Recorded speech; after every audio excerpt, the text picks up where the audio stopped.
Semoga yang subscribe diberikan rezeki melimpah dari jalan tak terduga. Dan yang like komen, dimudahkan jalannya menuju surga di hari akhir nanti.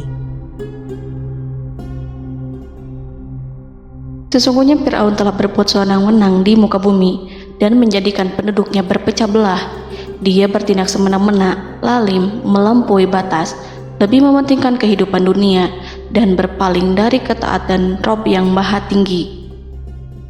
Fir'aun memecah menjadi banyak sekali golongan dan kelompok dan menindas sebagian di antara mereka. Fir'aun menindas Bani Israel yang berasal dari keturunan Nabi Yakub. Saat itu, mereka adalah penduduk bumi terbaik. Mereka berada di bawah kuasa Raja Tiran yang zalim, yang memperbudak dan mempekerjakan mereka untuk pekerjaan-pekerjaan hina.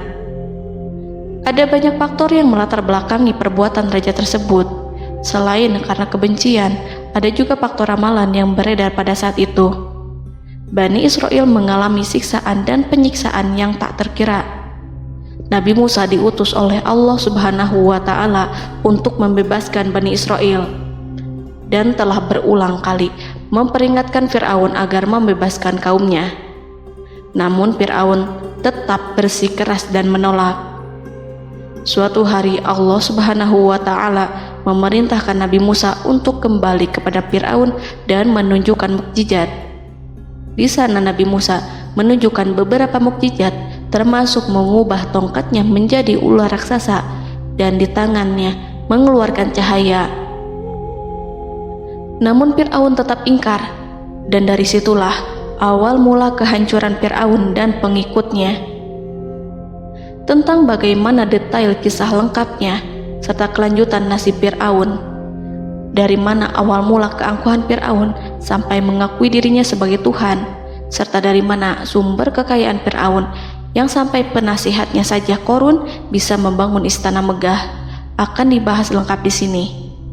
Namun sebelum saya melanjutkan kisahnya, dimohon kepada pemirsa untuk menonton video ini sampai selesai, supaya tidak ada kesalahpahaman dalam memahami isi cerita, serta mohon bantu channel ini semakin berkembang dengan cara subscribe dan berikan like serta komen positifnya.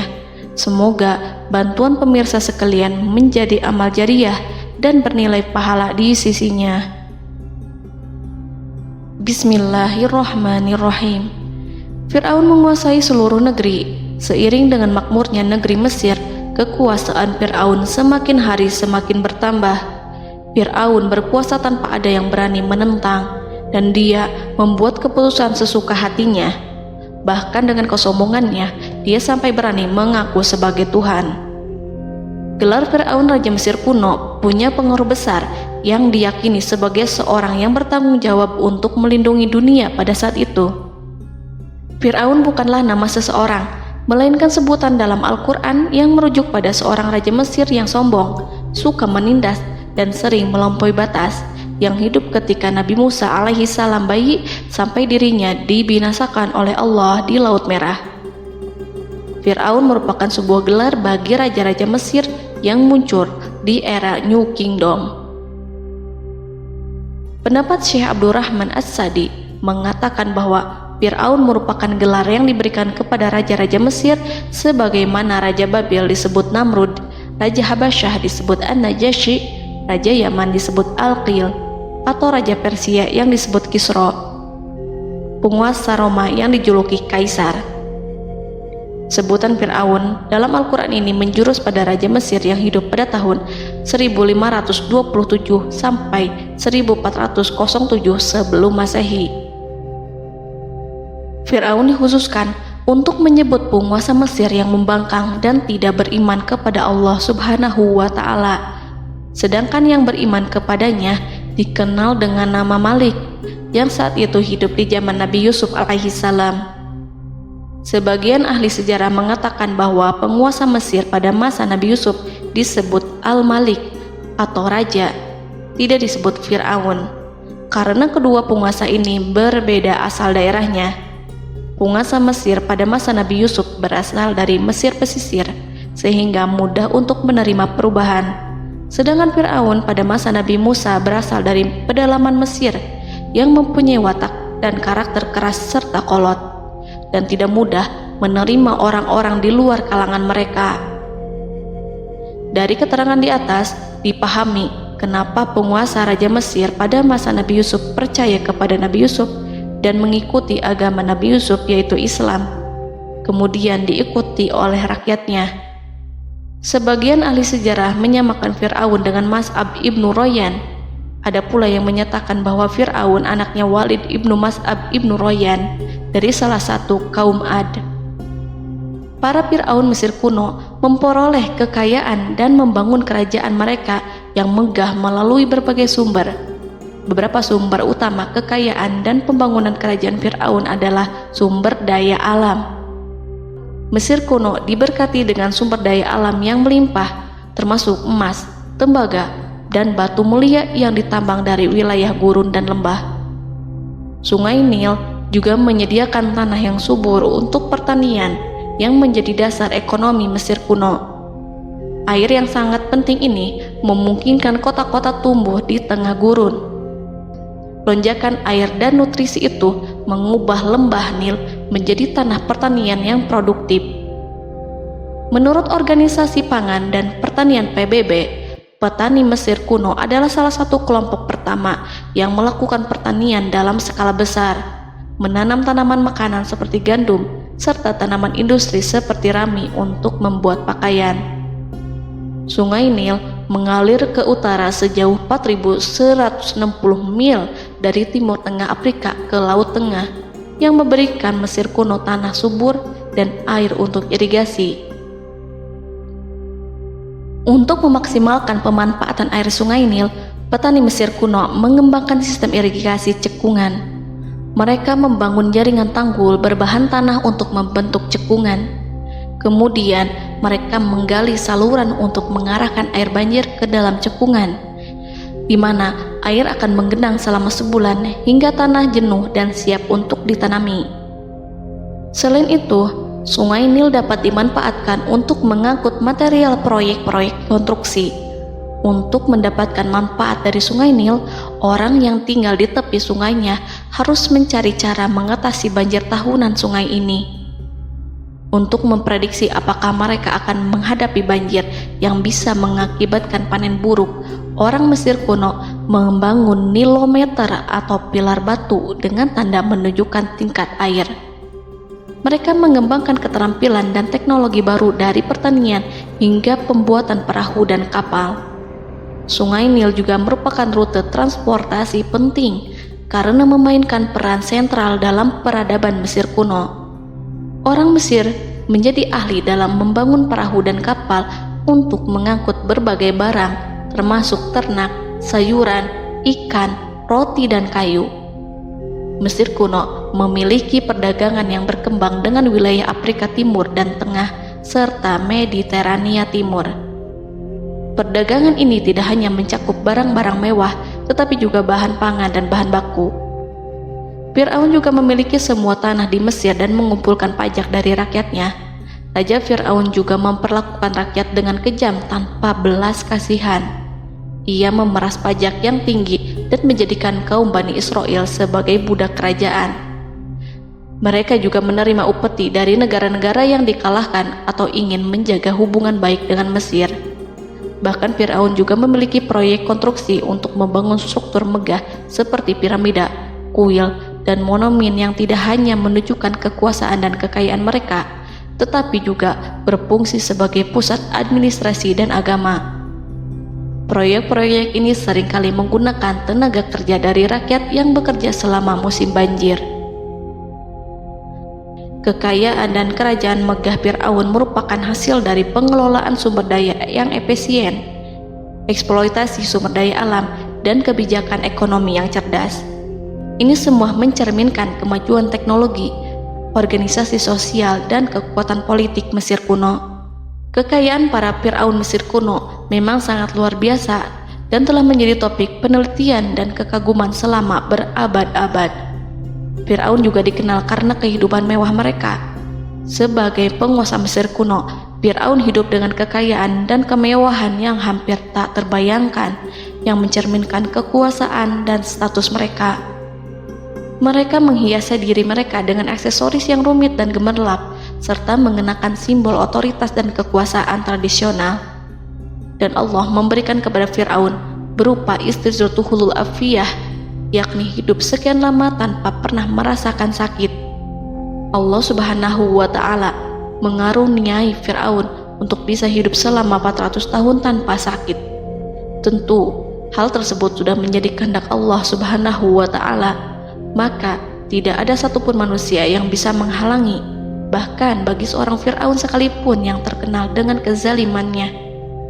Namun dengan karunia-Nya yang diberikan Allah tersebut bukannya menjadikan Fir'aun sebagai manusia yang bersyukur, tetapi malah membangkitkan kesombongan dan kesesataannya.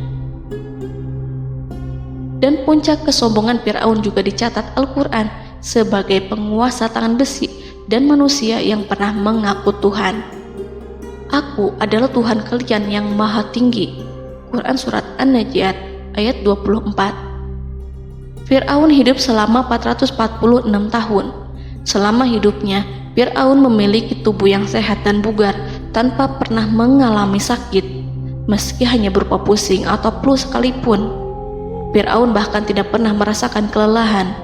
Fir'aun tidak pernah merasakan perihnya lapar, kerongkongannya tidak pernah tersentuh panasnya dahaga.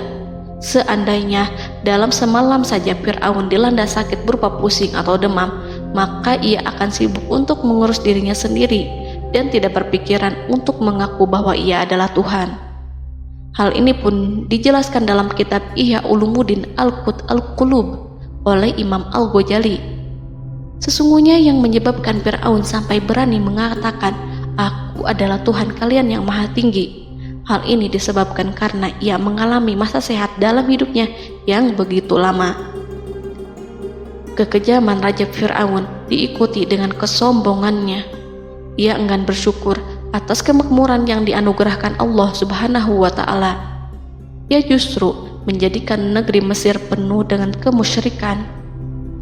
Sungguh, dia Fir'aun termasuk orang-orang yang berbuat kerusakan, dan kami hendak memberi karunia kepada orang-orang tertindas di bumi, dan hendak menjadikan mereka pemimpin dan menjadikan mereka orang-orang yang mewarisi bumi.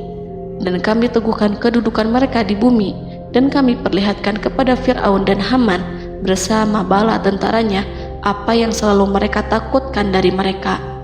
Surat Al-Qasas ayat 1-6.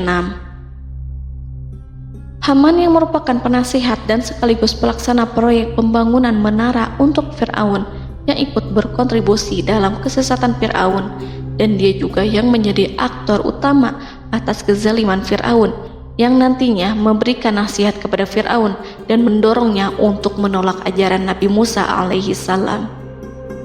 Faktor yang mendorong Fir'aun melakukan tindakan keji ini adalah Bani Israel yang mempelajari suatu hal yang mereka riwayatkan dari Ibrahim, bahwa suatu saat nanti akan lahir seorang anak Bani Israel yang akan menghancurkan kekuasaan Raja Mesir.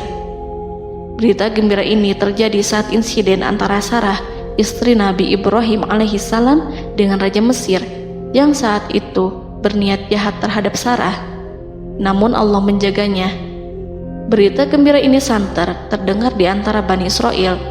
Kaum Kipti juga membicarakan berita ini, hingga sampailah juga ke telinga Fir'aun. Sebagian amir dan orang-orang dekat Fir'aun menyampaikan hal itu kepadanya saat tengah berbincang pada malam hari.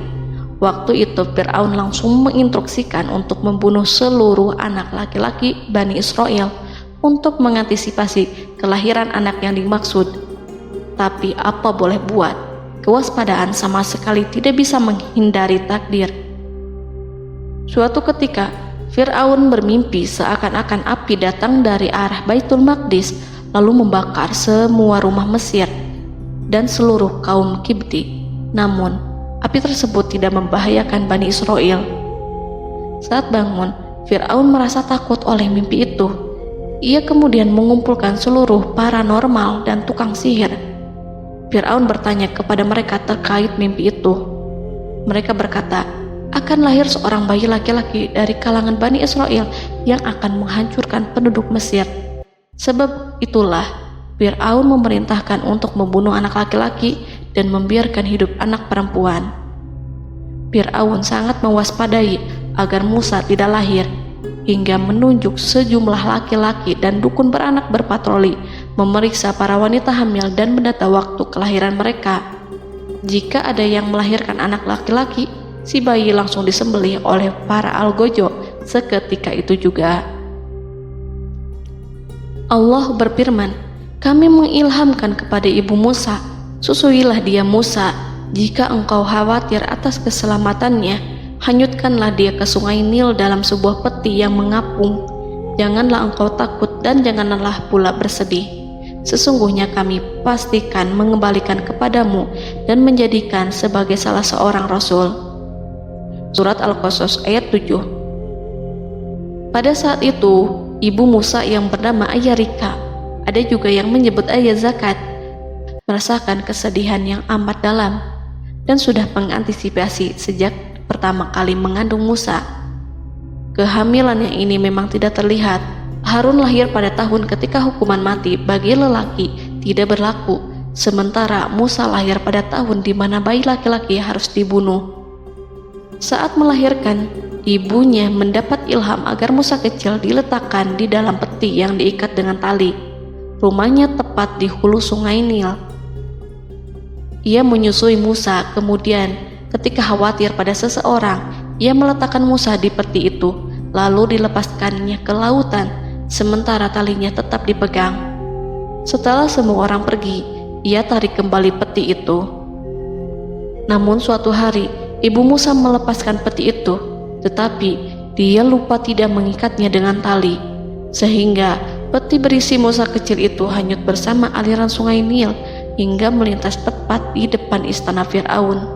Selir-selir Fir'aun itu memungut peti dalam kondisi tertutup rapat. Mereka tidak berani membukanya. Peti itu kemudian diletakkan di depan istri Fir'aun, Asiyah binti Muzahim. Ada pendapat yang mengatakan bahwa Asiyah berasal dari Bani Israel dari keturunan Musa.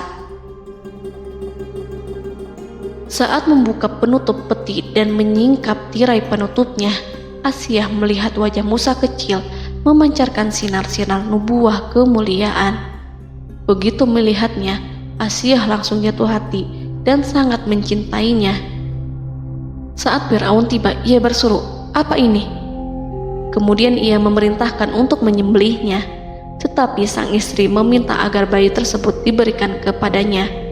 Sang istri berkata, "Dia adalah penyejuk mata hati bagiku dan bagimu."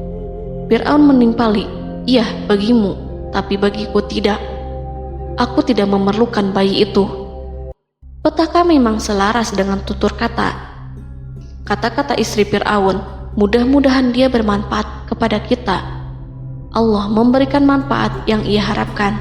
Di dunia, Allah memberikan hidayah padanya melalui sosok Musa, dan di akhirat, Allah menempatkan dia di surganya karena Musa. Atau kita ambil dia menjadi anak. Keduanya pun mengadopsi Musa karena mereka berdua tidak punya anak. Perkataan Asiyah ini diabadikan dalam Al-Quran surat Al-Qasas ayat 9. Dan berkatalah istri Fir'aun, "Ia adalah penyejuk mata hati bagiku dan bagimu. Janganlah kamu membunuhnya. Mudah-mudahan ia bermanfaat kepada kita, atau kita ambil ia menjadi anak, sedangkan mereka tidak menyadari." Dalam ayat ini Allah Subhanahu wa Ta'ala berfirman yang artinya, sedangkan mereka tidak menyadarinya. Ibnu Katsir menjelaskan maksud dari ayat ini, mereka tidak mengetahui apa yang dikehendaki Allah, bahwa di tangan anak itulah terjadinya kehancuran masa depan Fir'aun dan bala tentaranya. Mereka tidak mengetahui hukuman besar Allah yang dikehendaki terhadap Fir'aun dan pasukannya. Mereka tidak tahu bahwa Allah menakdirkan mereka untuk memungutnya. Saat Musa tinggal di kediaman Fir'aun, pihak keluarga ingin menyusuinya. Namun Musa tidak mau menerima susu wanita manapun. Ia juga tidak mau makan, hingga mereka dibuat bingung karenanya. Mereka berusaha sebisanya untuk memberi Musa makan, namun Musa tidak mau. Seperti yang Allah sampaikan dalam surat Al-Qasas ayat 12. dan kami cegah dia Musa menyusu kepada perempuan-perempuan yang menyusuinya sebelum itu. Mereka kemudian mengirim Musa bersama para dukun beranak dan sejumlah wanita ke pasar. Mungkin Musa mau menyusu pada seorang wanita di sana. Saat semua orang berdiri di hadapan Musa, saudari Musa melihatnya. Ia tak memperlihatkan sikap seakan-akan mengenal bayi yang sebenarnya adalah adiknya. Mereka kemudian pergi bersama saudari Musa itu ke kediaman Musa. Musa kecil kemudian digendong ibunya untuk menyusui bayi itu. Bayi yang tidak lain adalah anaknya sendiri, langsung menyusu dengan lahap.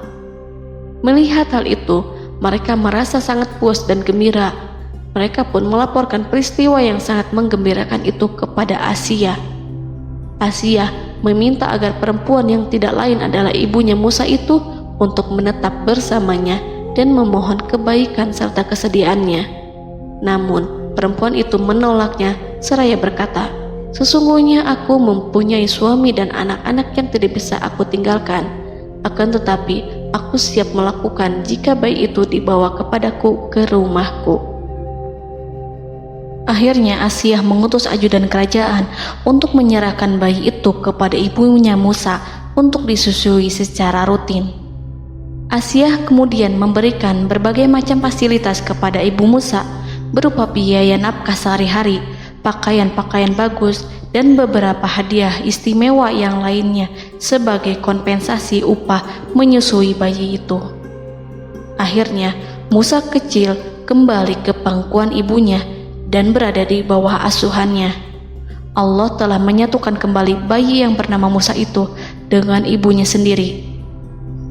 Fir'aun tidak akan menyangka jika Allah telah mempersiapkan sesuatu yang besar lewat kehadiran Musa kecil di kerajaannya.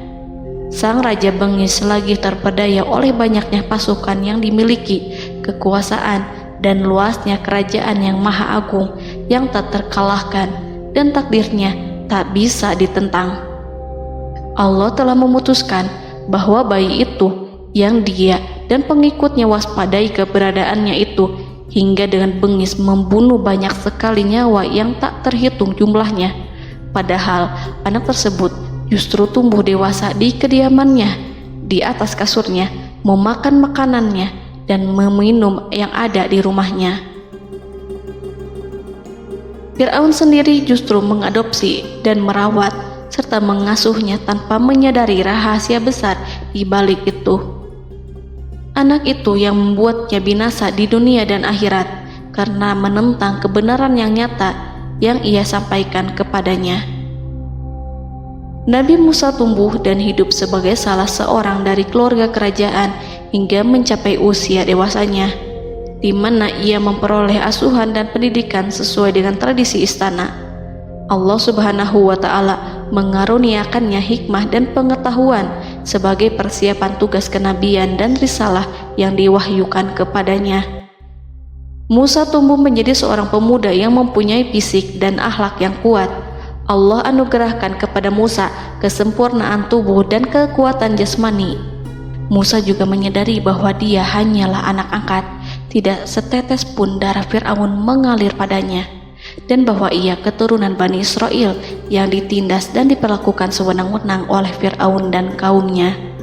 Maka dia berjanji kepada dirinya sendiri akan menjadi pembela bagi kaum-kaum yang lemah yang tertindas.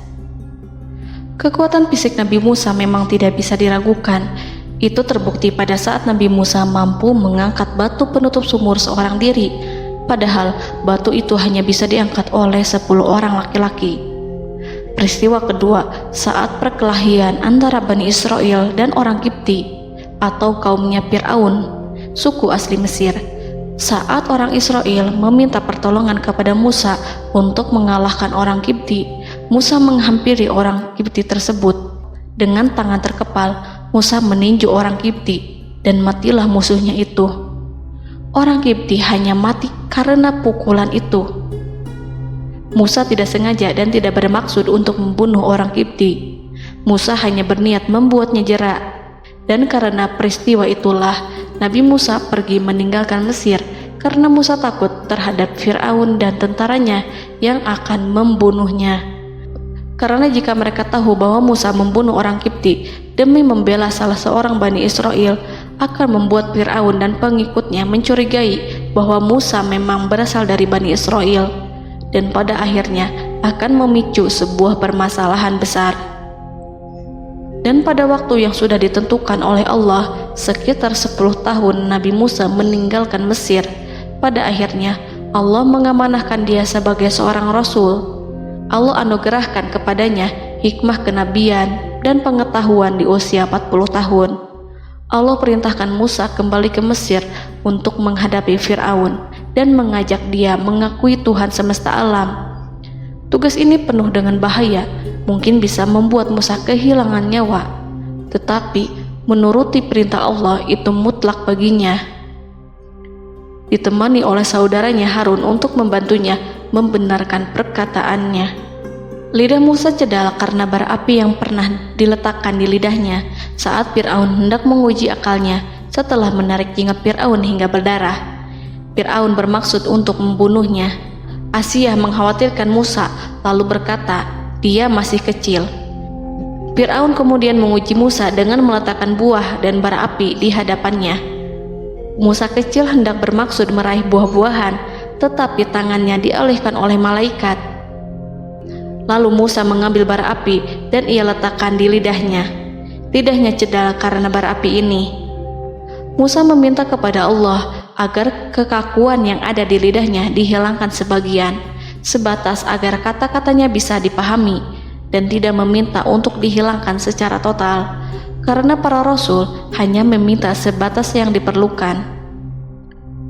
Pergilah kamu kepada Fir'aun, karena dia benar-benar telah melampaui batas, maka berbicaralah kamu berdua kepadanya dengan kata-kata yang lemah lembut. Mudah-mudahan dia sadar atau takut. Quran Surat Toha ayat 42-43. Ini merupakan sifat santun dan kasih sayang serta rahmat Allah terhadap makhluknya, meski Allah mengetahui kekafiran dan kesewenang-wenangan dan kesombongan Fir'aun. Bersama Harun, Musa mendatangi Fir'aun setelah menemui beberapa rintangan yang lazim ketika akan menemui raja pada waktu itu. Pertemuan Musa dan Harun juga dihadiri oleh beberapa anggota pemerintahan dan penasihat. Bertanyalah Fir'aun kepada mereka berdua, siapakah kalian berdua ini? Musa menjawab, kami Musa dan Harun adalah pesuruh Allah agar kamu membebaskan Bani Israel dari perbudakan dan penindasanmu, dan menyerahkan mereka kepada kami agar mereka menyembah kepada Allah dengan leluasa dan menghindari siksaanmu. Fir'aun segera mengenal Musa dan berkata kepadanya, bukankah engkau Musa yang sudah kami asuh sejak bayimu dan kami asuh dalam istana sampai usia remajamu dan mendapat pendidikan serta pengajaran yang menjadikan engkau pandai? Dan bukankah engkau yang melakukan pembunuhan terhadap diri daripada seorang dari golongan kami? Sudahkah engkau lupa terhadap itu semua dan tak ingat akan jasa kami kepadamu? Musa menjawab, bahwasannya engkau telah mengurus aku sejak kecil.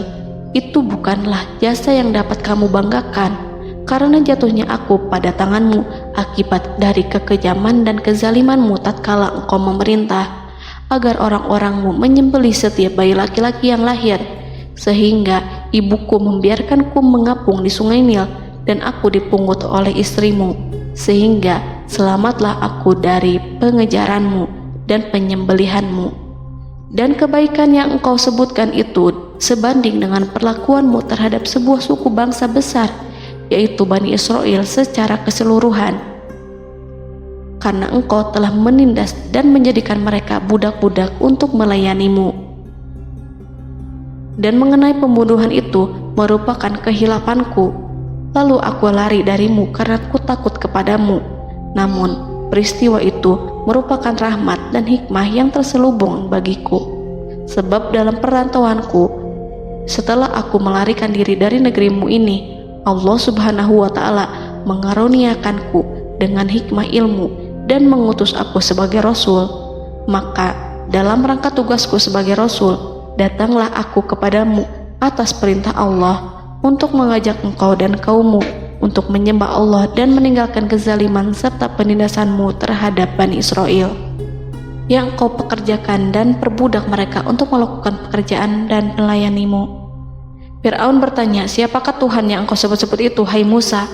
Adakah Tuhan di atas bumi ini selain aku yang patut disembah dan dipuja? Musa menjawab, iya, yaitu Tuhanmu dan Tuhan nenek moyangmu, serta Tuhan alam semesta. Fir'aun bertanya, siapakah Tuhan alam semesta itu? Musa menjawab, ialah Tuhan langit dan bumi, dan segala yang ada di langit dan di bumi. Berkatalah Fir'aun kepada para penasehatnya dan para pembesarnya, sesungguhnya Rasul yang diutus kepada kamu ini adalah seorang yang gila. Kemudian ia balik bertanya kepada Harun dan Musa, siapakah Tuhan kamu berdua? Akulah Tuhanmu yang paling tinggi. Surat An-Najiat ayat 23-24. Dan Fir'aun berkata, wahai para pembesar kaumku, aku tidak mengetahui ada Tuhan bagimu selain aku. Quran Surat Al-Qasas ayat 38. Fir'aun menentang, padahal ia tahu bahwa ia adalah hamba yang diatur, dan Allah lah yang menciptakan dan memberi bentuk rupa. Dan mereka mengingkarinya karena kezaliman dan kesombongannya, padahal hati mereka meyakini kebenarannya. Maka perhatikanlah bagaimana kesudahan orang-orang yang berbuat kerusakan. Quran Surat An-Naml ayat 14. Fir'aun beralih memakai kekuasaan dan wibawa yang ia miliki. Fir'aun berkata, jika engkau menyembah Tuhan selain aku akan memasukkanmu ke dalam penjara. Musa berkata, apakah engkau akan melakukan itu sekalipun aku tunjukkan kepadamu suatu bukti yang nyata? Fir'aun menjawab, tunjukkanlah sesuatu yang nyata itu. Maka Musa melemparkan tongkatnya. Tiba-tiba tongkat itu menjadi ular besar, dan Musa mengeluarkan tangan dari dalam bajunya.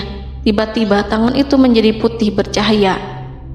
Saking ketakutannya hingga membuat Fir'aun terkena diare, dalam sehari lebih dari 40 kali buang air. Namun Fir'aun sebagai raja yang mengaku Tuhan tentu tidak akan begitu saja menyerah kepada Musa, walaupun telah diperlihatkan 2 mukjizat. Bahkan Fir'aun berkata kepada kaumnya yang dikhawatirkan terpengaruh oleh mukjizat Musa, bahwa apa yang dilakukan Musa merupakan sihir, dan Musa Harun adalah ahli sihir yang datang dengan maksud menguasai Mesir. Salah satu penasehatnya, yaitu Haman, mengusulkan agar mengumpulkan semua ahli sihir dari berbagai penjuru kerajaan untuk bertanding mematahkan sihir Musa, yang tanpa pikir panjang Fir'aun setujui. Fir'aun pun berkata kepada Musa, apa yang kau bawa ini adalah sihir. Kami akan melawanmu dengan sihir yang sama. Fir'aun pun kemudian meminta Musa untuk bertemu pada waktu dan tempat yang disepakati, dan langsung disetujui Nabi Musa tanpa ragu sedikit pun. Inilah salah satu tujuan terbesar Musa untuk memperlihatkan ayat-ayat hujah dan bukti-bukti nyata Allah di hadapan halayak ramai. Dengan berbekal pertolongan Allah, Musa yakin akan menang melawan para ahli sihir itu. Maka pada waktu yang sudah ditetapkan, yakni pada permulaan hari, saat cahaya matahari mulai terik menyengat, sehingga kebenaran akan terlihat lebih jelas dan nyata, orang-orang berbondong-bondong menuju tempat yang sudah ditentukan untuk melihat pertandingan sihir yang sudah dihadiri ribuan tukang sihir. Menurut Muhammad bin Ka'ab, mereka berjumlah 80.000 ahli sihir. Mereka sudah dijanjikan hadiah dan uang yang besar jika berhasil mengalahkan Musa. Para penyihir istana berkata, wahai Musa, apakah engkau yang mau lebih dahulu ataukah kami? Musa menjawab, silahkan kalian lebih dahulu. Maka ketika tali-tali dan tongkat-tongkat ahli sihir dilemparkan, tiba-tiba berubah menjadi seakan-akan ia merayap cepat karena sihir mereka. Ada rasa takut yang menyelimuti hati Musa, takut jika orang-orang terkena fitnah sihir dan tipu daya mereka. Namun Allah langsung menguatkan Musa dan berkata yang diabadikan dalam Quran Surat Toha ayat 65-69, janganlah engkau takut, sungguh engkaulah yang unggul, dan lemparkanlah apa yang ada di tangan kananmu, niscaya ia akan membuat. Apa yang mereka buat itu hanyalah tipu daya tukang sihir belaka, dan tidak akan menang tukang sihir itu dari manapun ia datang. Saat Musa melemparkan tongkat, tongkat itu berubah menjadi ular besar yang memiliki kaki, berleher besar, dan bentuk yang menakutkan, hingga semua orang lari dan menjauh. Ular itu kemudian menelan tali-tali para tukang sihir dengan satu persatu dengan gerakan super cepat. Semua orang melihatnya dengan penuh keheranan, sementara para tukang sihir mereka tercengang dan bingung kala melihatnya. Mereka melihat sesuatu yang sama sekali tidak pernah terlintas di benaknya dan juga berada di luar bidang yang mereka kuasai. Saat itulah mereka tahu pasti bahwa yang mereka lihat itu bukanlah sihir, sulap, khayalan ilusi ataupun kebohongan semata, tetapi sebuah kebenaran yang hanya bisa dilakukan oleh Yang Maha Benar, yang mengutus mukjizat tersebut dengan benar. Allah menyingkap tabir kelalaian dari hati mereka, menyinarinya dengan petunjuk yang Ia ciptakan, dan menyingkirkan gumpalan keras di hatinya. Mereka segera bertaubat dan tunduk sujud kepadanya. Dengan lantang mereka mengatakan kepada semua yang hadir tanpa memperdulikan hukuman ataupun siksaan apapun, "Kami beriman kepada Rob seluruh alam, yaitu Tuhannya Musa dan Harun." Fir'aun yang congkak dan sombong tentu sangat marah dengan apa yang disaksikannya itu. Ketika melihat ahli-ahli sihirnya begitu cepat menyerah dan mengakui kekalahan kepada Musa, bahkan menyatakan beriman kepada Tuhan Musa dan Harun. Tindakan itu dianggapnya sebagai pelanggaran terhadap kekuasaannya dan penentangan terhadap ketuhanannya, dan merupakan tamparan bagi kewibawaannya. Fir'aun berkata kepada mereka, "Apakah kalian telah beriman kepada Musa sebelum aku memberi izin? Kenapa kalian tidak terlebih dahulu bermusyawarah kepadaku sebelum melakukan tindakan keji di hadapan rakyatku ini? Dia itu pemimpinmu yang mengajarkanmu sihir, dan bukankah ini adalah persengkongkolanmu terhadapku? Musa dapat mengalahkan kamu sebab ia mungkin merupakan guru dan pembesar yang mengajari sihir kepadamu, dan kamu telah mengaturnya, dan sandiwaramu ini tak akan kubiarkan. Akan kupotong tangan dan kakimu secara bersilang, dan sungguh aku akan salib kamu pada pangkal pohon kurma sebagai balasan dan hukuman atas pengkhianatanmu ini." Walaupun melihat langsung kebenarannya, Fir'aun tetap tidak percaya. Dia tidak suka keyakinan para penyihir terhadap Musa. Para penyihir itu yang telah mengakui keimanan mereka kepada Allah tak merasa gentar ataupun takut, karena ketika para tukang sihir itu sujud, mereka melihat rumah dan istana-istana di surga yang telah dipersiapkan untuk mereka. Semuanya dirias untuk menyambut kedatangan mereka. Karena itu, mereka tidak peduli dengan ancaman Fir'aun.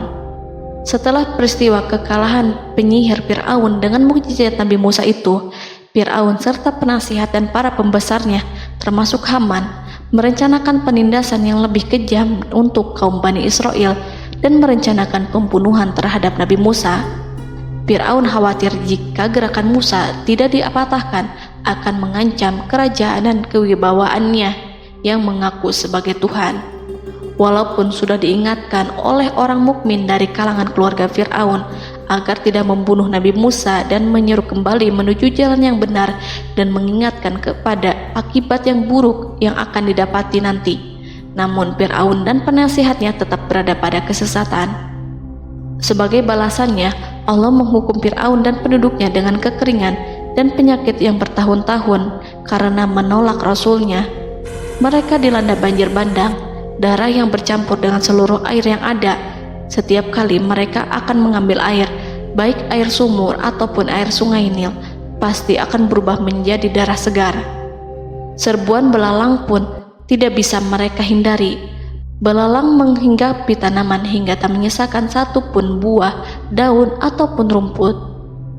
Serangan hama dan wabah katak juga mengerumuni mereka hingga berjatuhan di makanan, wadah-wadah, sampai-sampai ketika ada yang membuka mulut untuk makan ataupun minum, pasti ada katak yang jatuh di situ. Semua hukuman itu hanya menimpa Fir'aun dan pengikutnya, sama sekali tidak menimpa Nabi Musa dan Bani Israel. Namun mereka tidak belajar ataupun berubah. Mereka tetap saja kafir dan hanyut dalam kejahatan. Setiap kali Allah timpakan hukuman kepada Fir'aun dan pengikutnya, mereka bersumpah dan berjanji kepada Musa untuk beriman. Namun ketika hukuman itu dihilangkan, mereka ingkar janji, berpaling dan kembali kepada keburukan seperti sedia kala. Dari semua penderitaan ini, Allah perintahkan Musa membawa pengikutnya keluar dari Mesir, memulai perjalanan berbahaya antara hidup dan mati. Setelah mengetahui keberangkatan Nabi Musa dan Bani Israel, Fir'aun bersama tentaranya bergerak untuk membantai mereka. Dengan pasukan besar yang berjumlah lebih dari 1.600.000 personil, ditambah 100.000 ekor kuda berwarna hitam legam, Fir'aun berhasil mengejar rombongan Nabi Musa yang saat itu berjumlah 600.000 prajurit di pantai Laut Merah saat matahari terbit. Pasukan Fir'aun mengepung mereka dari semua arah. Di belakang mereka ada tentara Fir'aun yang kejam, sementara di hadapan mereka Laut Merah yang membentang luas.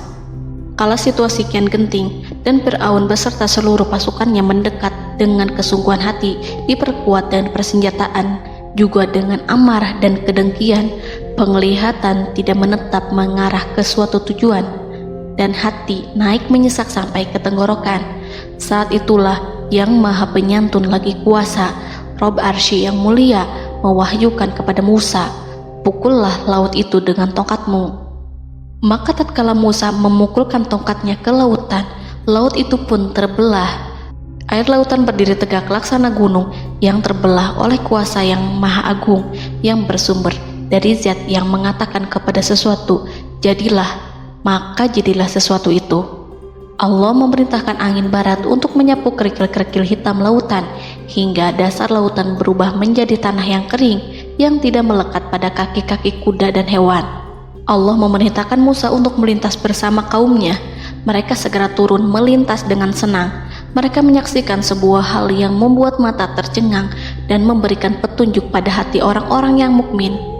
Setelah Musa bersama kaumnya melintas secara keseluruhan dan keluar dari lautan, saat itulah pasukan garis depan Fir'aun baru masuk.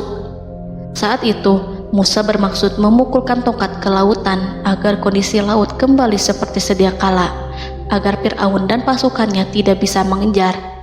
Tapi Allah yang Maha Kuasa dan pemilik keluhuran memerintahkan agar lautan tetap dibiarkan seperti itu, seperti yang Ia firmankan. Saat Musa membiarkan lautan dalam kondisi terbelah dan Fir'aun tiba di tepi pantai, ia melihat sesuatu yang dahsyat. Kondisi ini membuatnya tercengang, dan ia tahu betul bahwa apa yang dilihatnya adalah pekerjaan Rob Arsy yang mulia, seperti halnya mukjizat lain yang pernah ia lihat sebelumnya. Fir'aun berhenti dan tidak maju. Ia menyesal karena mengejar Bani Israel dalam situasi seperti ini, di saat penyesalan tiada lagi membawa guna. Namun Fir'aun memperlihatkan sikap tangguh dan kuat di hadapan para pasukannya dan memperlakukan mereka layaknya musuh.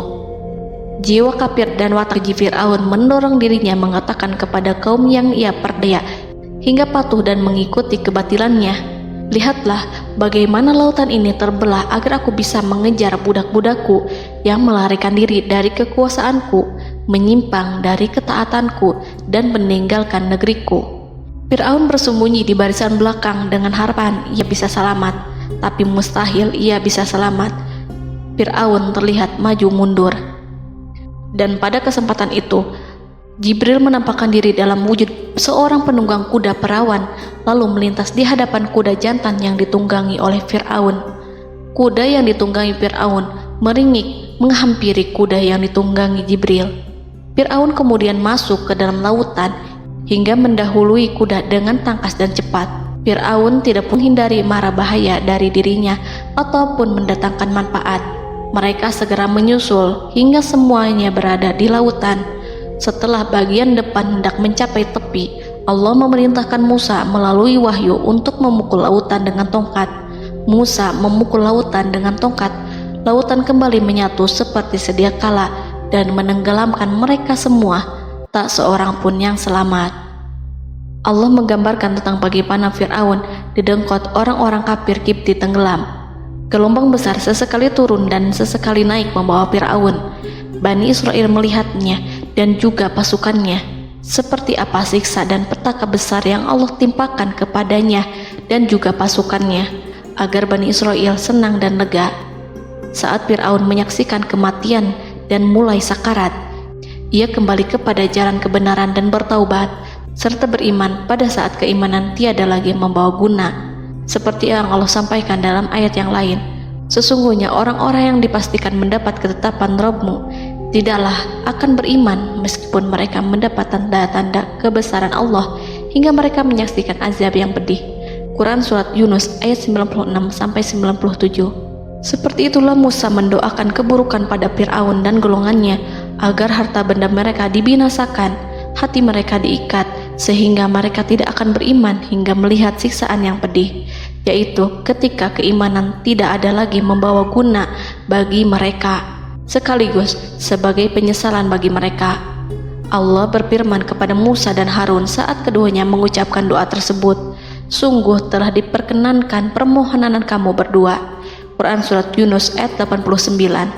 Siksaan yang ditimpakan kepada Fir'aun dan pasukannya ini merupakan jawaban atas doa Musa dan saudaranya Harun.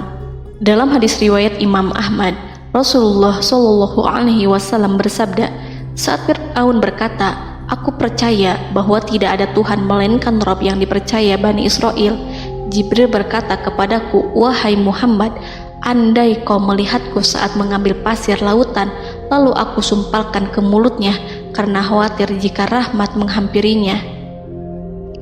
Ibnu Abbas dan lainnya mengatakan, sebagian Bani Israel meragukan kematian Fir'aun, bahkan ada yang menyatakan bahwa Fir'aun tidak mati.